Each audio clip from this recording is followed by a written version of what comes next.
Welcome back. It is still Daybreak Africa. That was our package to the Ondo show, and we hope you enjoyed it. Now we're about to begin our discussion this morning. If you were here when we started, then I know you now have a feel of what we're about to talk about. Let me go a little bit spiritual. Now, the Holy Book says that the love of money, not money itself, it says the love of money is the root of all evil. And with that said, it brings to mind a recent occurrence in Nigeria on the 19th of August precisely, when a young girl full of life, with a great future, a student just 21 years old, was murdered by a 24-year-old student who happened to be a friend. Despite the fact that ransom had been paid, he still went ahead to kill her. This morning, we want to take a look at the syndrome called get rich. It's a syndrome that has become deadly. It's a syndrome that has caused a lot of pain, a lot of tears in the eyes of a lot of families who have been at the receiving end of young Nigerians who, without working, just want to get rich quick. Quoting Ezekiel, want to drive Benz. This morning we have a guest that we hope will help us understand what is actually going on. Let me do the introduction. She is a mother, she is a wife, and of course she is one that we've called to help us understand this problem that has eaten deep into our society. She is Oluseto. Did I get it right? Oluseto Abidemi Olatuyi. She is a journalist as well as a social analyst, and she has a BSc and MSc Mass Communication from the University of Lagos. She started a career as a trained journalist at the Punch newspaper. She is a former acting director, Directorate of Information and Public Relations, AFUED. Presently, she is the director of the Directorate. We want to appreciate you for being on Daybreak Africa this morning. Thank you very much. Yes. Thank you for having me. Yes. So we want to talk about this problem that has eaten deep into our society. We'll talk about corruption. Some people have called it another form of corruption. You can actually tag this get-rich syndrome, which you can find from the top over to the lowest. But unfortunately, our focus this morning is the Nigerian youth, children, 12 years, 14, 13, who want to drive Benz. They want to wear bling blink. They want to be like the video, they don't even want to go through the pains before the gain. So we want to take a look at that aspect. And of course, the aspect of femicide. Femicide is a crisis. The killing of Christiana actually revealed to Nigerians the extent of the femicide crisis that we have in the country. In 2024 alone, about 78 cases have been reported of femicide.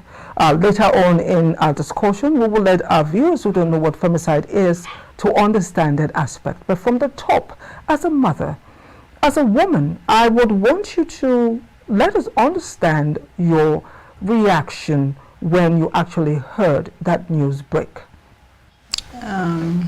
It's an unfortunate incident.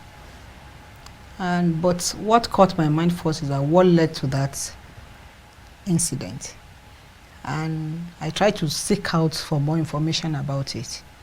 But the information I got revealed that that same young person that killed Christiana had killed about 2 people in the past.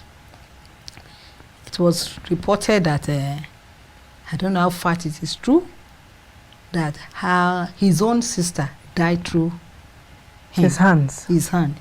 And another fellow too. Who was his girlfriend? Who was his girlfriend. It means there's a cover-up somewhere. I don't see that guy as just somebody who is looking out to get rich fast. He's actually a psychopath. Somebody that needs to be looked into. I think they need to profile that family and profile the parents. before we start talking about the incident that happened. The idea of get-rich syndrome that is happening within our society, I blame it on the change of our value system. It's our value system that has changed.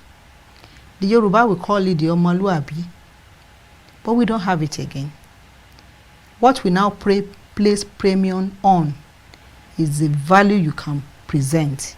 The kind of car that you use, the kind of jewelry you wear, the kind of shoes that you can, the label on your bag, that is what we now place premium on, and it's affecting us, affecting our children, because they are also watching us. Children they will say, you tell them do this. No, our children nowadays, you don't need to tell them to do anything. They are watching you, and in the process of watching you, they are learning. They are taking a cue from what you are doing, and they are replicating it. I think that's the way I can view it, that the values that we have as a people, as a nation, when we were growing up, the value of hard work, the value of, okay, when a young person see an elderly person coming along the road carrying heavy loads, he will go and help. He will help the grandma to carry whatever she's carrying. And in those days, we enjoy doing that. But you don't see any of our children these days even attempting to do things like that, because the value has changed over time. So if we reorientate ourselves, then we can start talking about reevaluating what is happening within our system. If not, we will continue to witness worst scenario than that of that Christiana girl. I just, before Ezekiel comes in, I want to ask, you mentioned something, Omoluabi. Yes. As a Yoruba person, I'm not a Yoruba person, I'm a Shekiri, but oftentimes I've heard the conversation, I've heard a question asked, who is an Omoluabi? Sometimes the conversation can go for as long as 2 hours. I just want you to make us understand who an Omoluabi is, or what it means, what it was, yes, what it is now. It still remains what it used to be in those days, but it's just that we don't practice this ethics again. The Omoluabi starts from your behavior, the way you express yourself, what you value, those things that you value. And the values of an Omoluabi in hard work, respect, waiting for your time. Because if you're ready to work hard, hard work yields something. But now we don't have that again. People want to get to the top without climbing the ladder.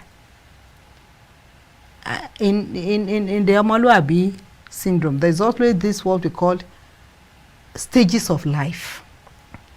But our children these days, they don't want to climb those stages of life.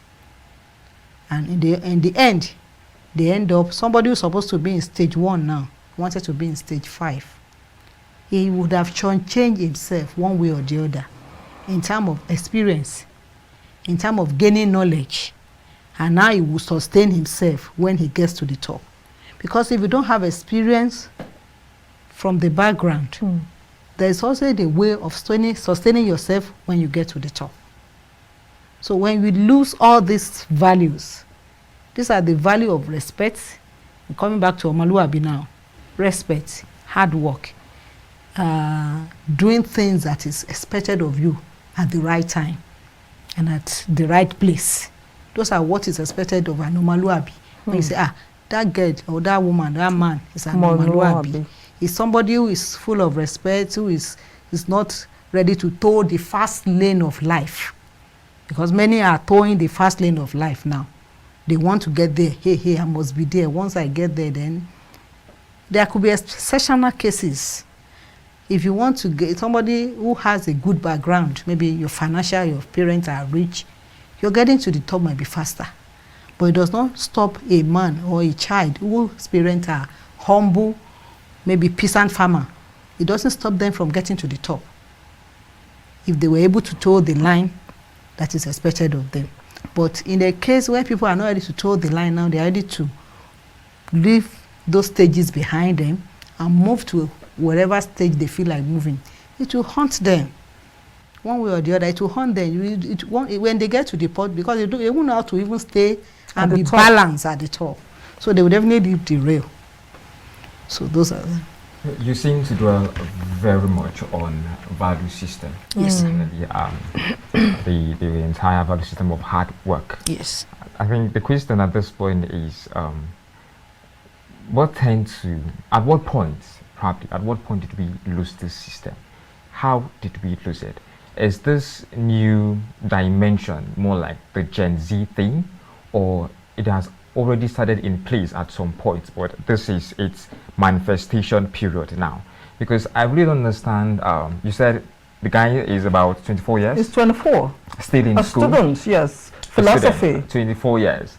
I mean, that certain prevalent desire to want to succeed when you're not even done with your education yet. And then, all of a sudden that will lead you to the point where you have to cut off someone's head just for that quest of earning 100,000 or 200,000. I can say for a fact at this point. I mean, at what point did we lose it? Was it more like a dysfunctional parental feeling at some point, or as a result of dysfunctional family ties, or dysfunctional society? At what point did we lose it? What can we pinpoint to be the exact case? Because just saying losing value system is quite broad, and we can't really lay our hand as to where exactly we did miss it as a people. We can't place where this thing started. I can't place it. I can't start saying it started from 1990 to 1995. I can't start saying it started from this particular, but it started at a point when we don't value ourselves again. What we place premium, I mentioned premium, what we pay premium on. A young person comes home with a car that he cannot afford to buy. Nobody is questioning the person. Somebody desires to be an MD of a company and is ready to do it by who can line, whether he is qualified or not, nobody is questioning. Somebody was given a contract, please fix this place for us. He didn't do it. Nobody is questioning.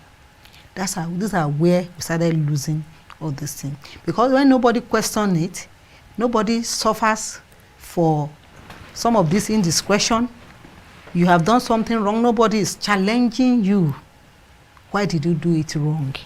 Then the coming generation, as I've said, they are just watching us. They pick it up because nobody is challenging them. Nobody in this country, I've heard of so many, they say failed, abandoned project, failed contract. Why did those contracts fail? Has anybody ever been persecuted for failed contracts in this country? No. So these are where the problem starts. When we started looking the other way, a child is doing something wrong. Instead of you call that child and said, what you have done is wrong, I'm going to give you 2 strokes of the cane.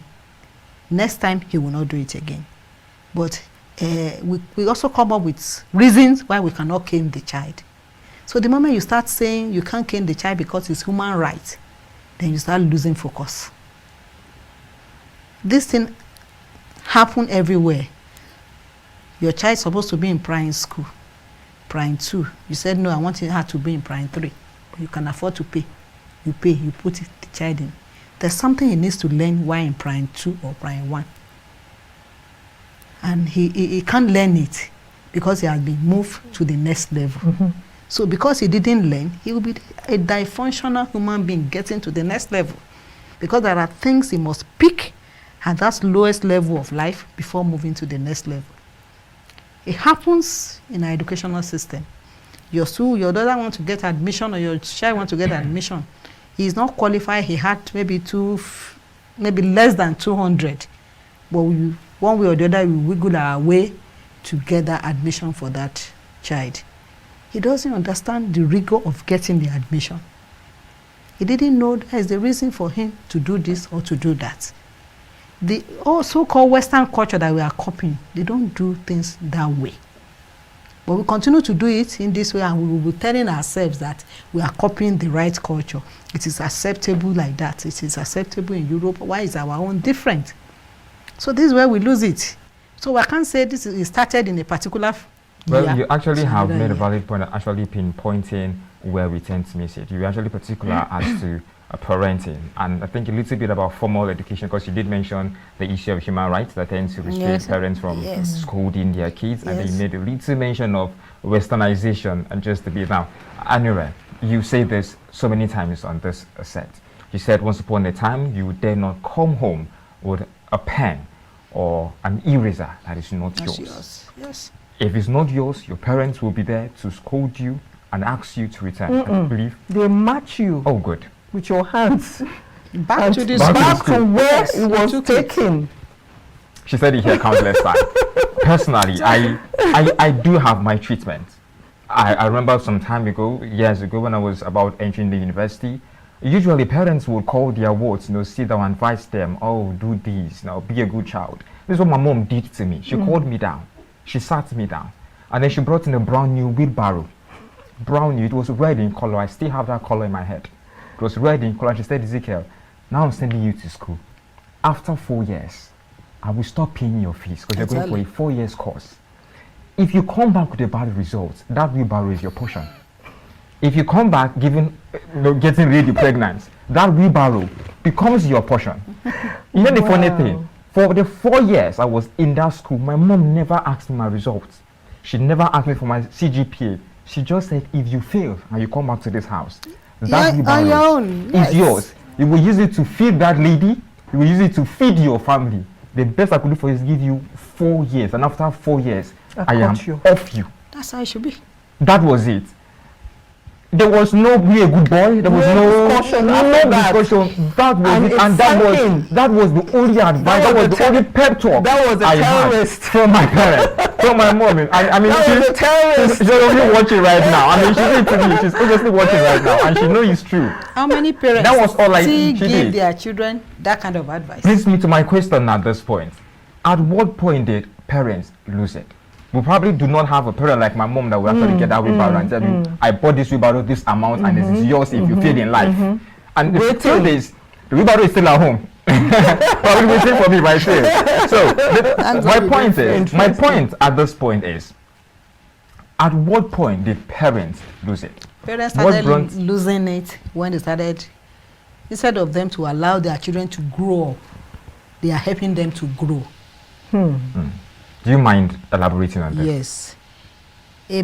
A father that is sitting for jam for a child, what do you expect from that child? Or have you not heard that there are parents that sit for jam for their children? They were apprehended in the last jam that was held. Those are the points we started losing it. We started taking a grown-up children that are ought to be helping you at home. You see have maid helping them to do everything in the house. So they can't even think by themselves. You don't engage them. So rather than thinking positive, they rely heavily on television to learn everything and social media and learn the wrong thing. As dark as social media is, parents leave their children without any guide. Those are the points they started losing it. Even the Christendom is not helping. As I said, we lost our value because we pay premium on what can you bring to the table, what can you offer. We give people award, we give people position in churches because of who they are. What can they bring to the church? So it's all over. It cut across every sector of this nation, and that's what we're having in parenting. This is where we have it. When we were growing up, our parents are working. I was raised by a single mother. We help in doing the job. We sweep early in the morning, we fix the food, we do everything. When we come back, we also hawk things. People see children hawking now, they will say it's child abuse. But for me, if your child needs to assist one way or the other, there's nothing bad in that. But we'll come, the right activists will come, you're abusing the children. I don't support abuse. I engage people in my house to do 1 or 2 things for me. I told them I don't want young people. I want somebody who wants to work.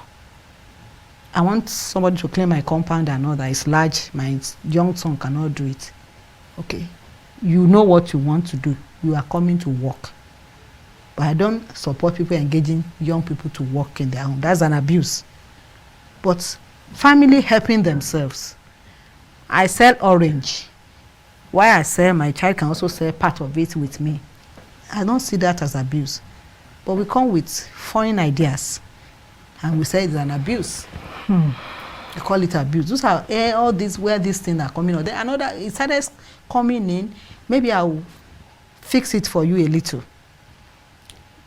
Some of us who really had it tough when we were growing up, we said, I don't want my child to pass through what I passed through. That's where we started losing it. Passing through, maybe hawking, doing some little jobs at home, cleaning the house, is not what we say we have passed through. I will agree that somebody passed through something that is tough. Maybe you don't have time to go to school, you don't have time, you couldn't learn, you couldn't become somebody in life. But if you have passed through those challenges in life and you are, maybe you are a director now, or you are an executive governor, or you are a head of parastatals, and you said, okay, what I passed through, my child will not pass through it. In the process, you have lost those values that you were able to bring up when you were growing up. I think that's where we lost it. In parenting, because that's what I see now happen. And we now see that parents are overstretched these days. They work because they are doing the work that their children could have done for them while at home. You will see them doing it. They will carry these children to school. In the afternoon, they will go and bring them back. In those days, walking to and fro to school is fun. It's enjoyment. When you are walking, you interact, you engage with your friend and all that. Sometimes then you even wait. A day is coming, let me wait for him so that we can all wait for her. We can walk down together. But we don't have that these days. The next thing, if you don't put your child on Okada, you put it on Keke Napep, or you drive the child back to school by yourself. So these are where we lost it. We lost it when we started saying, what I passed through, my child will not pass through it. I've seen parents saying, you have a good job. I say, maybe I'm a mechanic. You say, my child will never be a mechanic. So you started struggling. Even when the child is not even making it in school, you are paying school teacher, you are paying lesson teacher, you are paying for wire, you are paying extra. And in the process, the child cannot even understand what you are doing. Because you never put the child down to just like what Ezekiel said, to actually tell the child the things of life, the truth of life.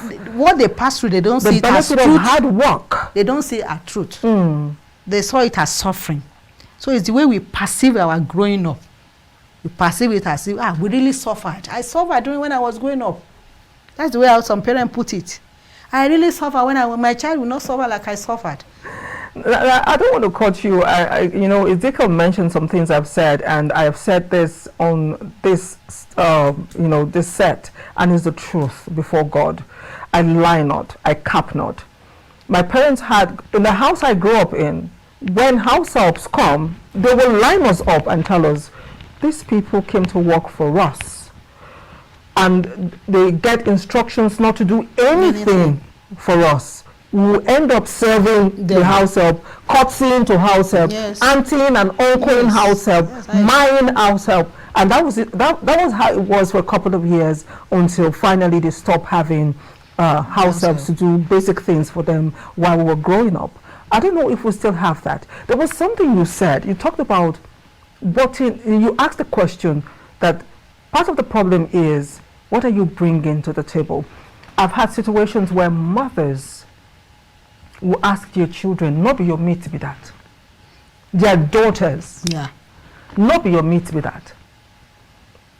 Some fathers will ask their sons, not be your meat to be ade papa when they pack. In your opinion, how deep, what impact does examples like this give? What impact has it given to this get-rich syndrome, this get-rich madness among Nigerian youth, in your opinion? Such comments has given us the result of Christiana EU. People wanted to get rich at all costs. They want to be comfortable at all costs. I think that's the result that we are seeing. Comparison. Started comparing somebody to the other. What I would have expected them to ask, how did he get the money? Rather than saying, my child, didn't you see Mr. Ade's child or Mr. Ade's daughter?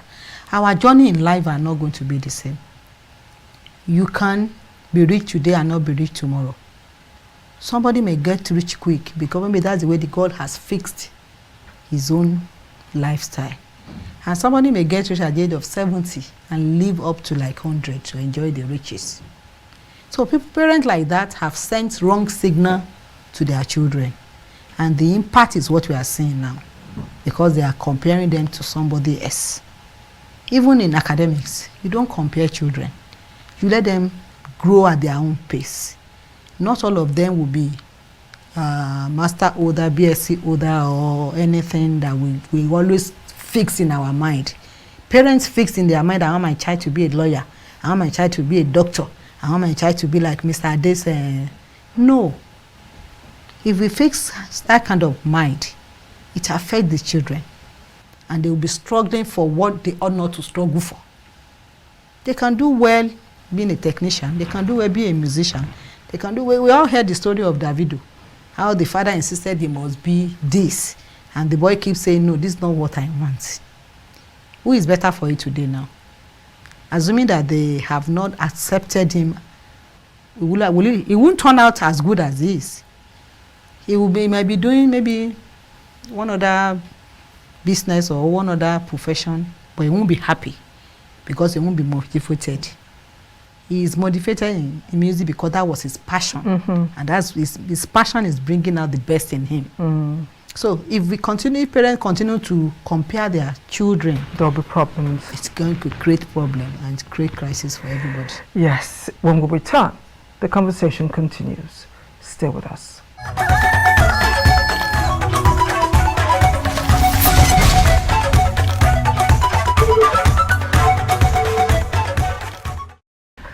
Welcome back. If you just joined us, it is Daybreak Africa, where we're taking a look at a very important topic as we take a look at the evil of get-rich syndrome in our society. And our focus and our bearing is from the hashtag Justice for Christiana, a young lady, 21-year-old, that was murdered by a 24-year-old Nigerian boy, all in the quest of getting rich fast.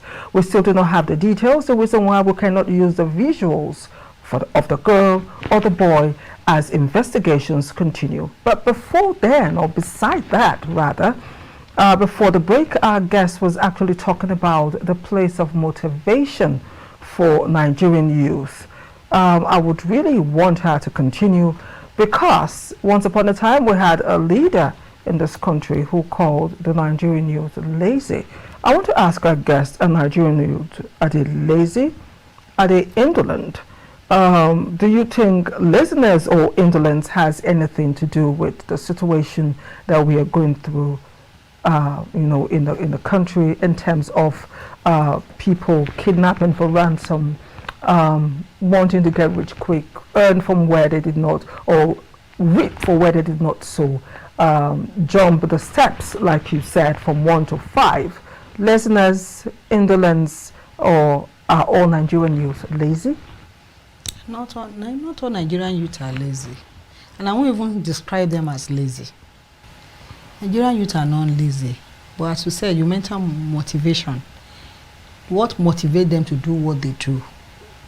We need to change. It is the older generation that need to change the way we do things. Because I keep telling people that by the time we people are out of the stage, what kind of Nigeria are we going to have? So Nigerian youth are not lazy. We have seen so many good examples among those same Nigerian youth that are doing well. They have taken external exam, and you see Nigerian coming out. Nigerian leave this shore of this country, they go to Britain, Europe, and they go to schools there. They excel well. So if we now said they are lazy, I won't say totally that Nigerian youth are lazy. Those ones are the malfunctioned ones. That was said. I saw something on. I watched one that was saying I saw it on Facebook, how to get rich quick, and now we have to go and get a lady's head, and he killed the girlfriend. It happened in Abeokuta. They now asked him, come about you were able to do this? Say, I saw it on Facebook. Wow. Even going into the Facebook to browse and do, it's not a lazy thing. It's not a lazy man job, because you need to browse, you need to read. Your mental ability has to be top notch before you can continue to assess what you have on Facebook. If you can't read, if you can't write, you may not be able to go ahead with Facebook activities. So I won't say they are lazy. As I've said, the orientation is changing. What we are showing out to the young ones is what is leading them to what they are now. If you raise them rightly, you will get the same result. Rather than being students or young people that are killing their fellow human being for money ritual, they'll be thinking of other positive things that can make life better for them, not the one that will destroy them. Because eventually, most of I've observed over time, check the news very well. All those people that we talk about, I'm trying to kill for money, they get caught. So where is the money?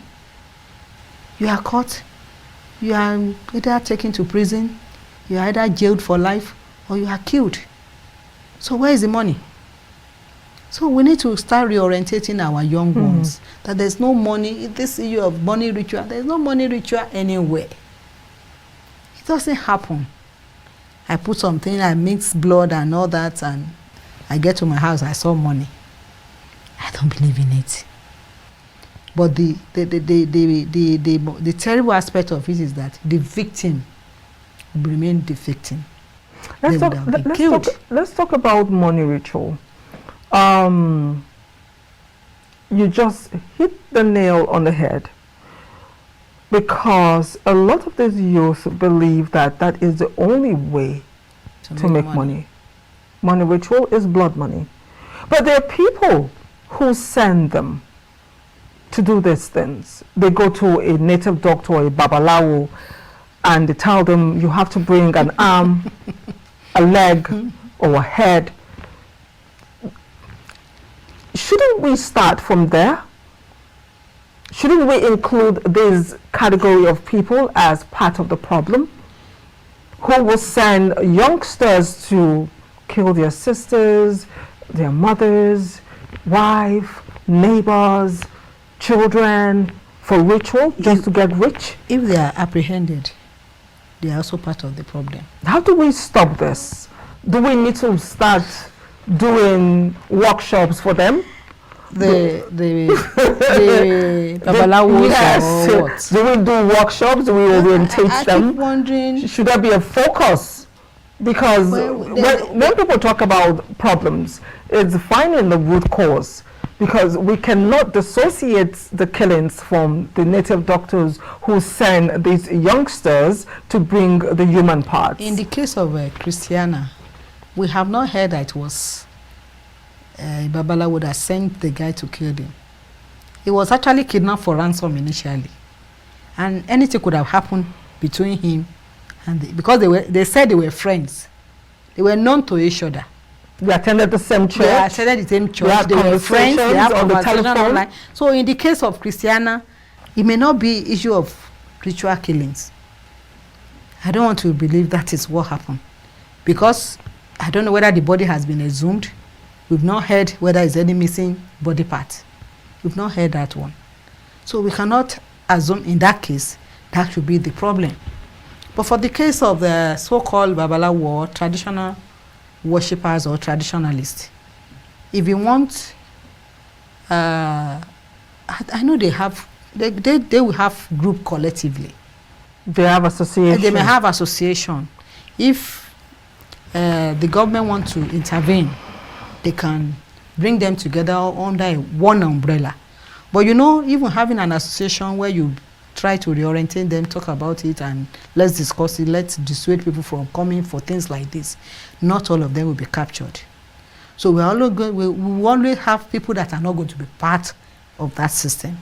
So ruling it out totally might be a little bit difficult, because people will say are doing money ritual. Why didn't the Babalawo himself do the money ritual and become rich and become super? That's the question they don't rich ask. And Ezekiel, that's the question they don't ask. And become super rich. If I know the means to get money, I won't be suffering. That alone should open anyone's mind. You're going to meet someone who lives in a dingy, smelly, stinking hole. And he wants to give you money. And he wants to give you money. How's it possible? You can only give what you have.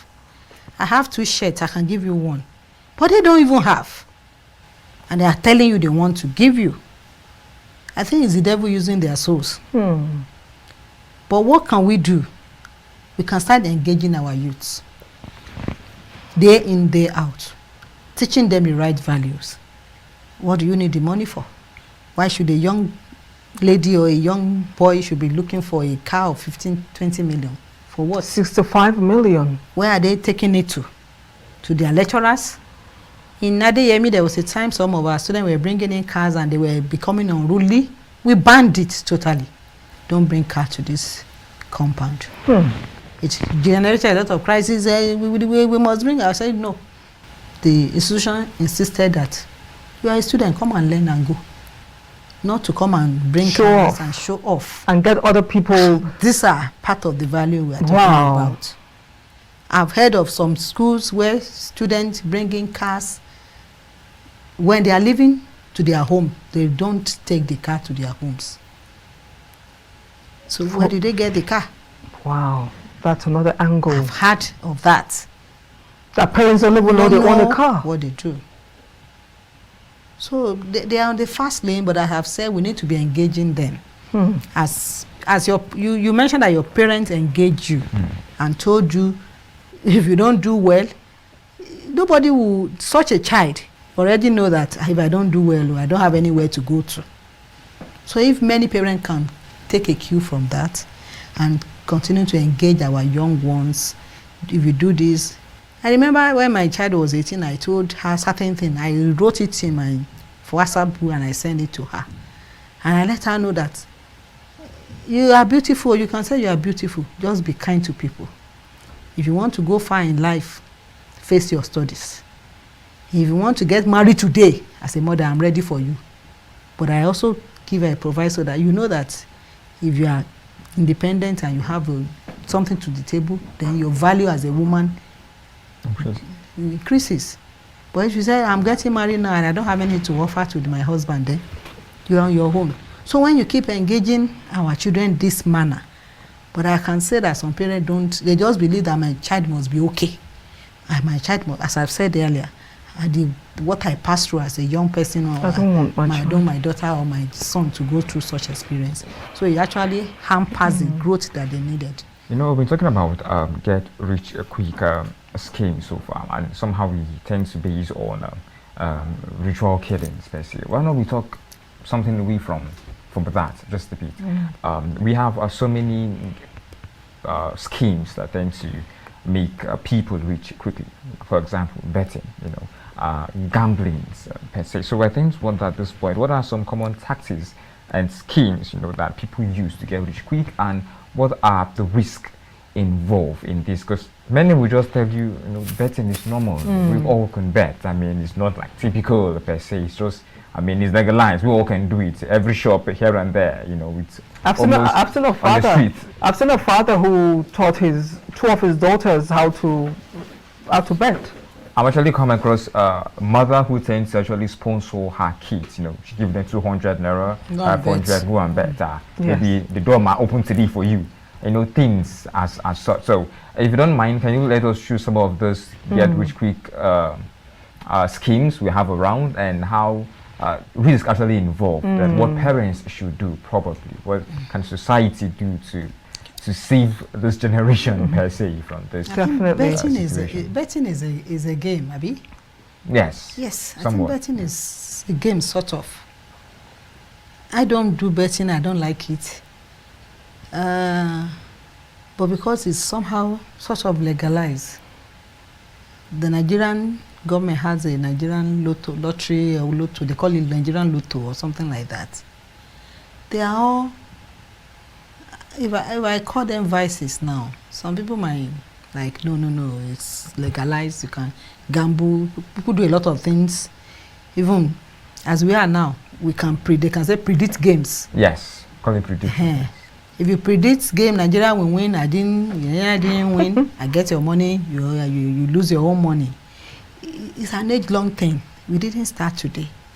It has always been in the system. Even in the days of the Bible, people, they cast lot on our Lord Jesus Christ. His garments. His garments. it doesn't stop us from being good people despite doing things like that. But as I said, personally, I don't like it. Anything gambling, anything, I see it as some of those negative things that can trigger all those things. Because somebody in the US, people win lottery, they win big time and all that. But the way I look at it is that all the money that was collected was given to somebody to take away. That's the way I see lottery. You put your own, you drop your own, everybody drop, okay, somebody win everything and take it away. It can be your day of luck. And if you didn't win, you go back to ground zero. But even the way it is done, gambling, lottery, it doesn't involve life. Unlike the one that involves lives. So we can start talking, as I've said, engaging our youth.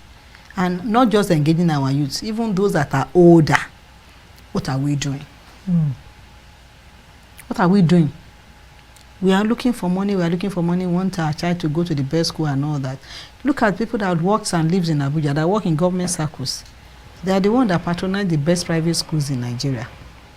What is their salary level? What's their salary level? So these are things, and these young children, I've seen a young person that just graduated, they say, I got a job of 150,000 for you. He said no, because my monthly allowance from my parents is 250,000. And rejected the job. Reject, of course, doesn't take her to anywhere or to him to anywhere. So it is this mindset, we can start talking about it. So when the corruption is driven to the lowest minima, then Nigeria will start seeing itself. All that's happening now is a result of what we have done in the past, what we failed to do, and the one that we have done. Is the result that all of us now are taking our own share of the result. Let's take a look at the pursuit of wealth and luxury. The pursuit of wealth and luxury. We talked about society. We talked about parenting. Then we've not spoken about the Western influence. I know a lot of our Nigerian celebs, the young ones, the Gen Zs that fall within that bracket, will fashion their lives after American rappers. I know people who form clubs, Cardi B club, Drake, Drizzy club. They form all kinds of clubs, and they fashion their life after these people, and they do anything to buy the clothes, the shoes, the belt, and they will brag about it on social media. I want us to take a look at the pursuit of wealth and luxury. Like we said, we talked about Davido comes from a very wealthy family, Omo Baba Olowo. But some years ago, I interviewed his cousin, B-Red, and I had a program then called The Nigerian Dream. No, My Nigerian Dream. It was a program that I had then. And I asked, on that program, you actually, is like a grass to grace story. Yes, yeah. So I had B-Red, and everybody was like, oh, how can you have B-Red on your show, Davido's cousin, you're always together? I said, I think there's a story there. And B-Red made me understand that while they were in the United States, himself and Davido, they made up their mind not to ask their father for money. That they worked in secondary schools dishing out food as servers in school. Yeah. That sometimes himself and Davido would be so broke that they had a long couch in their house. They will look for coins. So they always pray that when your friends come, they have coins. So when they sit down, they go, hey, and stuff like that, coins will fall. So they will turn the chair upside down and look for coins and pack it, and they will eat on it. That they never depended on their father. Davido never depended on his father for anything, because he wanted to be a man of himself. He had a vision for success, and he didn't say because his father was wealthy that you cannot relate Davido's wealth. Oh, well, the father paid his school fees and everything, but the road to success was one driven by him alone. So let's take a look at the effect of the pursuit of wealth and luxury without asking how these people came about it. How has that impacted the situation that we have with our youth today who want to get rich quick without asking how the road, the bumps on the road to the final destination was? Well, the road to wealth, is it for the young ones now that we're looking at? Because, as I've said, life is in stages. Nigerians are skipping those stages, and those are the road to wealth. You got a job, maybe you're a young reporter, you started along the line, you are growing, you get promoted, you are writing your stories and all that, and eventually maybe you become an editor. It won't take you 5 years. I can bet it won't take you 10 years before you can get to the pinnacle of your career. But here, the road to wealth, people get to the top now because they can maneuver their ways to the top. And because people maneuver their ways to the top, nobody is asking or even ready to listen to their stories or how people get to the top. I would have loved Davido to do something, maybe a documentary of how he got to where he is despite his father being rich. There are people who got to the top and their parents are not rich. They are doing fine. But our problem is not about just getting to the top. It's about wealth now that we're talking about. I want to be wealthy. Being wealthy is even different from the story of Davido and all that. Then, as I said earlier, that our own generation are spoiling our own children by saying they should not. Davido was in the US and he was able to do things. That's the way they go to school in US. You do your jobs, come back to school, go to school, have your hours that you do and all that. But here in Nigeria, how many of our students do hourly jobs? Do they even help their parents in doing the job that they're supposed to help them to do? They don't. You go to some schools, go to some students' rooms. They are well furnished. The kind of furnitures, the kind of equipment, musical, anything you can, that their parents cannot afford or cannot use. I've had a parent telling me, I want to buy a generator for my child that was in a university. I was looking at that parent like this. I say, you want to buy a generator for a child in the university? I can't say don't. But I remember that through my days in the university, I was using this lamp. It's not a lantern, no. Lantern is different from lamp. That one that you put, that will be burning like this. With kerosene and all Kerosene lamp. You got it. I think I used that too. No, I had a rechargeable, but I also had a kerosene lamp. Let me tell you a secret. You know, when we get cards, they'll tell you after burning the candles. So I was burning candles and burning so that my future will be bright. And when I'm reading with my leg inside a bucket of water, so I don't fall asleep, I will buy the candle beside and light it. So this smoking must enter my head. I'm burning the candles. The things we go through. So, putting wealth in perspective, it's, for me, I don't know. Some people are wealthy. Yes. But how do they come about their wealth? Yes. What I always pray for is just comfortability. Yes. And we are almost out of time, if not out of time. But quickly, I think to wonder at this point, how best do you think we could promote a healthier attitude towards money, towards finance? Good advice, yes. Change our minds, restructure this mind. For the Nigerian youth. Particularly for the Nigerian youth. It has to be, it's an holistic thing. It has to be all of us. All hands must be on deck. Both parents, even the teacher that are teaching them in the schools. Everybody must also, we must devalue, we must let them know that money is not everything.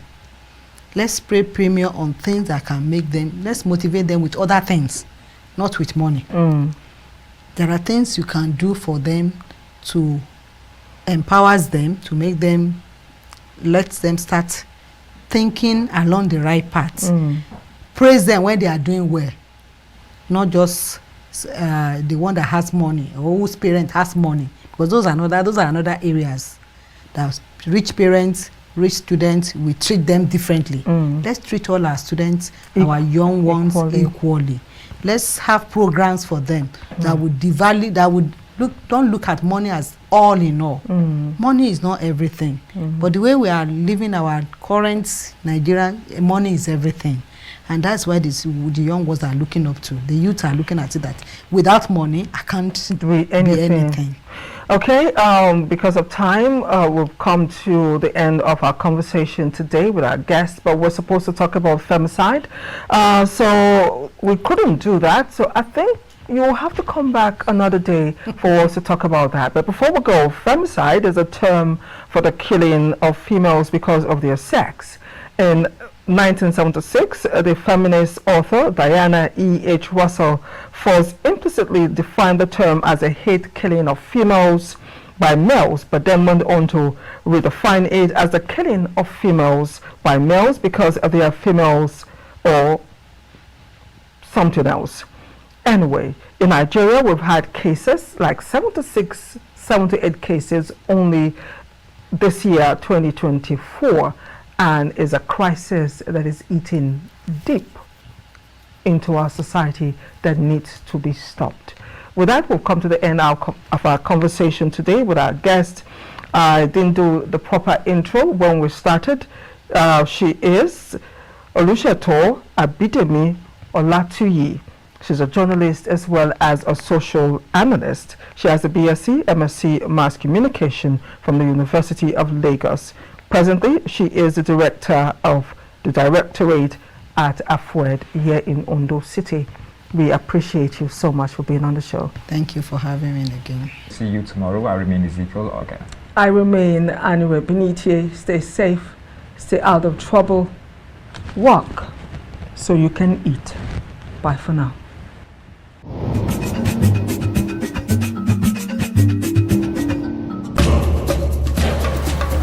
Yes, there is news on your device, but hearing an analyst's perspective is the icing on the cake that Daybreak Africa provides.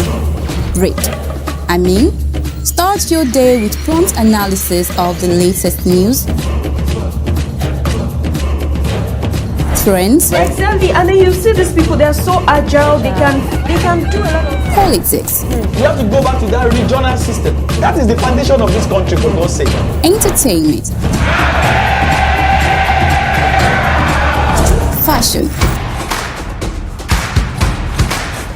culinary skills. So first I'm going to be pouring the oil inside the pot, religious and cultural events amongst others on Daybreak Africa. For a rich mix of analysis on current issues, tune in daily from 7 a.m. to 9 a.m. on channel 480 and 124 on Startimes.